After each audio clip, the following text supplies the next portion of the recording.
कोल्हापूर महानगरपालिका अंतर्गत प्रत्येक प्रभागात विविध कामं प्रलंबित आहेत.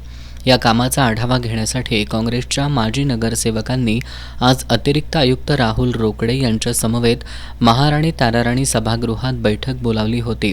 यावेळी सहाय्यक आयुक्त कृष्णा पाटील, उपायुक्त पंडित पाटील, संजय सरनाईक, मुख्य आरोग्य निरीक्षक डॉक्टर विजय पाटील, शहर अभियंता नेत्रदीप सरनोबत, जल अभियंता हर्षजित घाटगे आदी अधिकारी उपस्थित होते. यावेळी थेट पाईपलाईन योजना, बालिंगा पाणी उपसा योजना, गांधी मैदान ड्रेनेज व्यवस्था, बायो मायनिंग ठेका, डॉग स्क्वॉड, रस्ते पॅचवर्क आणि बजेट आदी विषयांवर चर्चा झाली. यावेळी काँग्रेसच्या माजी नगरसेवकांनी शहरातील सर्व समस्यांची जाणीव करून देत अधिकाऱ्यांना धारेवर धरलं. गांधीनगर मैदानाला मान्सूनपूर्व पावसानं तलावाचं स्वरूप प्राप्त झालंय.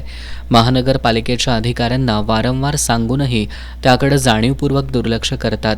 उर्वरित सर्व कामं पावसाळ्यापूर्वी करण्याची मागणी केली.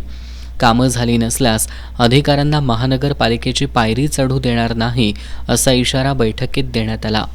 तर जरा वेगळ्या पद्धतीचं आंदोलन करायला आम्हाला भाग पडणार. साहेब एकाही अधिकाऱ्याला कॉर्पोरेशनची पायरी चढून देणार नाही.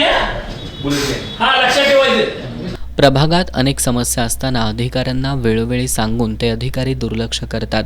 भागात निधी का खर्च करत नाहीत असा सवाल माजी उपमहापौर अर्जुन माने यांनी या बैठकीत केला.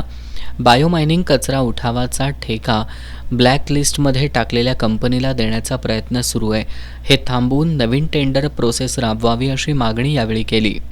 यावेळी शहराध्यक्ष सचिन चव्हाण, माजी नगरसेवक प्रतापसिंह जाधव, भूपाल शेटे, अर्जुन माने, तुर्वास कदम, तौफिक मुल्लानी, सुभाष बुचडे, राजाराम गायकवाड, श्रावण फडतारे, डॉक्टर संदीप नेसदार आदी उपस्थित होते.